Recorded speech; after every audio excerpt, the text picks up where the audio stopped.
Bom dia, boa tarde, boa noite. Não sei quando está assistindo isso, mas espero te encontrar muito bem. Dessa vez mais uma análise de livro, claro, mas dessa vez é uma análise parcial.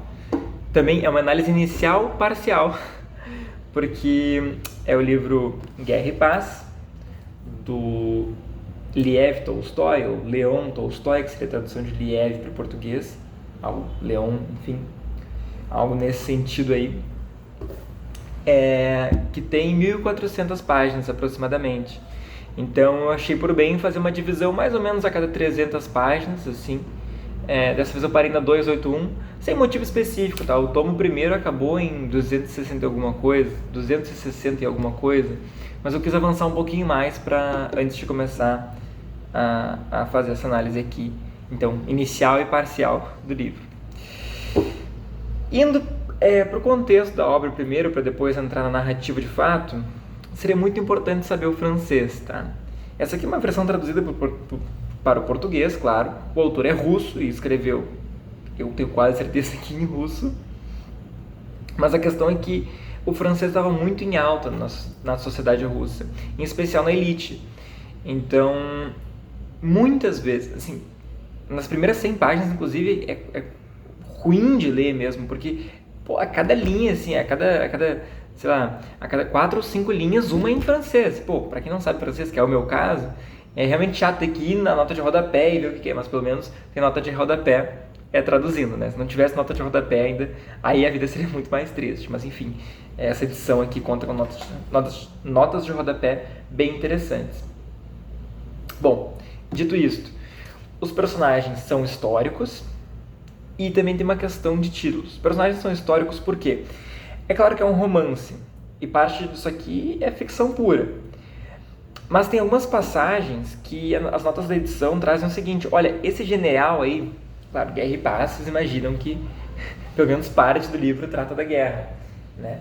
Então ele diz, olha, esse general que está sendo citado, essa guerra que está sendo citado, por essa forma que foi colocado, essa personagem foi esse evento histórico aqui que de fato ocorreu, ou ele está referenciando esse general aqui que de fato foi um general do exército russo, tá? Então isso é bem interessante, assim, que aparece durante o livro. E títulos, eu coloquei ali um adendo assim, de títulos, porque, por exemplo, vão se referir muitos uns aos outros como príncipe, mas não príncipe porque ligado à realeza. Príncipe era um título como, sei lá, uma espécie de nobre, né? Assim, é um título que não indica necessariamente sucessão ao trono ou realeza ou algo nesse sentido. Na Rússia, chamar de príncipe, na verdade, é uma distinção de classe social, mas não exatamente de linhagem direta ao trono. Então tem vários príncipes, e às vezes o livro referencia ao príncipe tal. Enfim, bom esclarecer isso. A nota de rodapé também esclarece, mas achei bom trazer. Bom, a parte histórica do livro é muito interessante. Assim, eu já falei um pouquinho dos eventos que de fato aconteceram, dos generais, das guerras, enfim. Mas o contexto inicial, principalmente do livro, me chamou muita atenção, que é um contexto absolutamente histórico. O livro foi escrito um pouco depois de 1800, ali início de 1800, e o contexto que se discute, assim, nas primeiras 150, 200 páginas, na verdade, é os russos discutindo e os russos chegando à conclusão que Napoleão deve ser parado. Porque Napoleão assumiu na França, né, derruba, se não me engano, a casa dos Bourbon, né, corta a cabeça lá da Maria Antonieta e do outro, acho que é a Maria Antonieta que corta a cabeça, né, enfim. A Revolução Francesa desenvolve e Napoleão passa com o exército dele derrubando as monarquias constituídas da época, né, da Europa. Mas esse movimento de derrubada de monarquia, a Rússia, olha, fica com medo, porque, ok, a Rússia não era uma monarquia, mas era totalitária, com regime czarista, que é diferente, mas é parecido, né? Então, assim, eles têm esse medo e a alta corte discute, a alta sociedade discute assim, discute no sentido de, olha, temos que parar o Napoleão, olha, ele tá demais, assim, e os jovens se dividem, né? Tem um específico que é o Pierre, que é um personagem que parece que vai ficar bem importante, não tá muito ainda, mas parece que vai ficar mais importante durante a história. Ele tem uma admiração, na verdade, pelo Napoleão. Assim, ele olha, né, apesar de tudo, o cara é um general diferente. Então é bem interessante assim essa diferença narrativa. Daí os mais antigos dizem, no meu tempo, se eu fosse aquele general que eu conhecia, não sobrava Napoleão.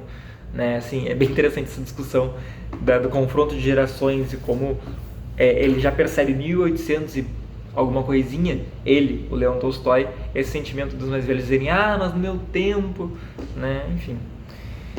Bom, é um texto datado porque traz concepções de mundo que hoje a gente olha com espanto e corretamente olhamos com espanto, né?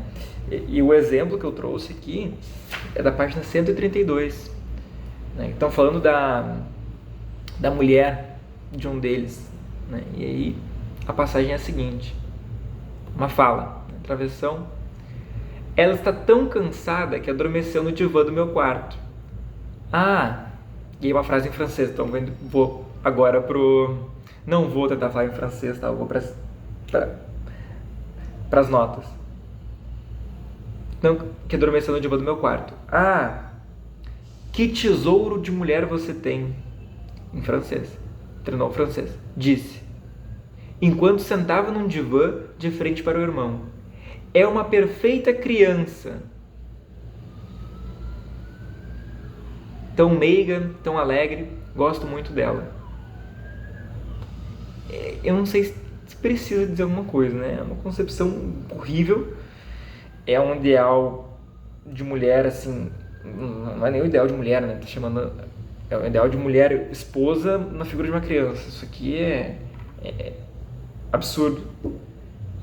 Enfim, é um texto datado, tem que tomar cuidado com algumas passagens. Tem outras que não são necessariamente nessa forma, mas que carregam uma misoginia, que carregam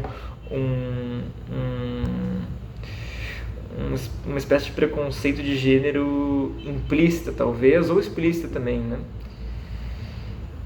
Enfim, e ainda contextualizando a obra, muita contextualização, ele é um pouco mais tímido em frases reflexivas do que é o Saramago. Então, claro, é um romance muito mais comprido, né? Um romance de 1.700 páginas. O romance mais comprido do Saramago, eu imagino que seja o Evangelho segundo Jesus Cristo, 350 páginas. Né? Esse aqui tem 1.400. Mas eu sinto que o texto ele é mais descritivo. Claro, tem a filosofia interna das personagens e tem os lugares para onde o diálogo pode nos levar. Né? Mas não tem tantas frases notáveis que a gente marca e pensa em postar no status do WhatsApp, que eu faço muito. Acho legal deixar uma frase assim, bonita, postada. Bonita ou que chama atenção, bem construída.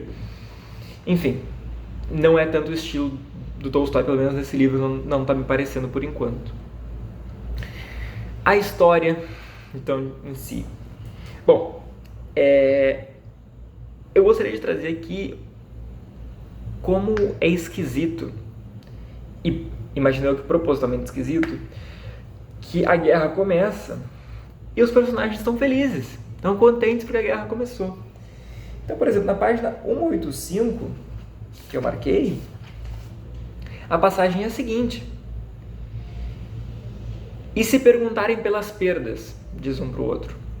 Coisa à toa, falou o coronel com voz de baixo. 2 russardos feridos e 1 abatido em ação. Disse, com visível alegria, incapaz de reprimir um sorriso feliz, pronunciando de forma bem sonora as palavras abatido em ação. Acho que isso chama muita atenção. Depois, na página 243, já aparece uma contestação. Um soldado gostaria de ir para casa, né? Se eu estivesse em casa, ele fala algo nesse sentido. Não sei se é um soldado, mas não sei. Alguém que está no contexto da guerra, ele diz isso. Então já parece colocar um contraponto, mas olha só. O livro começou na página, 10, 1. A gente está na página 243 para aparecer a primeira personagem que diz assim, olha, talvez a guerra não seja tão boa. Antes, tá todo mundo super animado. Né? Uma ou outra irmã, né, mulher que lamenta que seu marido, que seu irmão vai para a guerra, mas os homens no geral estão contentes. Né? Agora, nessa passagem aqui fica claro, na 243 vai começar a aparecer uma contestação a isso.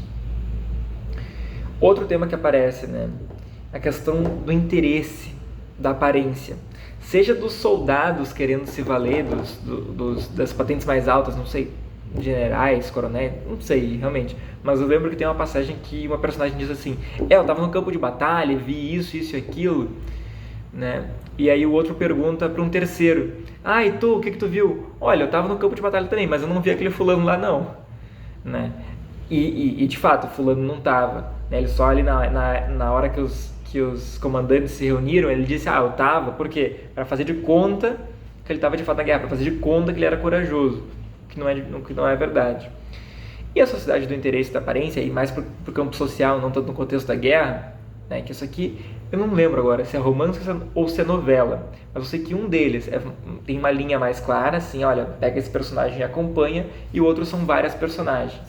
Né? Esse aqui são vários personagens, vários contextos, né?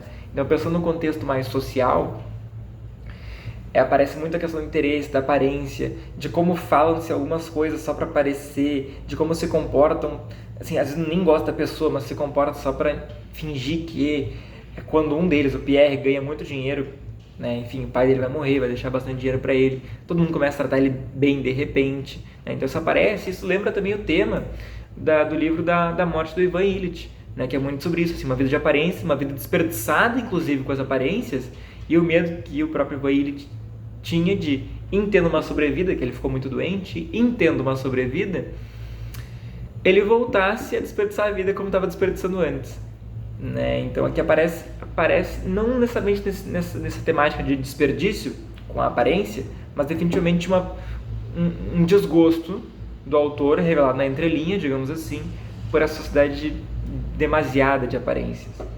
Né? E por fim, mais perto ali da 281, começa a aparecer uma nova parte da história, começa a desenvolver uma nova trama, que é a questão de casamento. Se o filho de um príncipe vai casar com a filha do outro príncipe, e como é que essa personagem se comporta nesse contexto. É um livro muito interessante, ele está prometendo bastante coisa, estou curioso. Tem que dar uma chance no início, passar pelo francês, passar pelas vezes umas descrições de guerra que tu fica assim, pô, não estou entendendo nada, mas é bem, bem interessante. É um livro comprido, mas eu acho que vai valer a pena a dedicação e o esforço para lê-lo. Agradeço quem assistiu até aqui, se gostou, e até a próxima análise. Dessa vez a próxima vez será a parcial 2, análise inicial, parcial 2 do Guerra e Paz, provavelmente.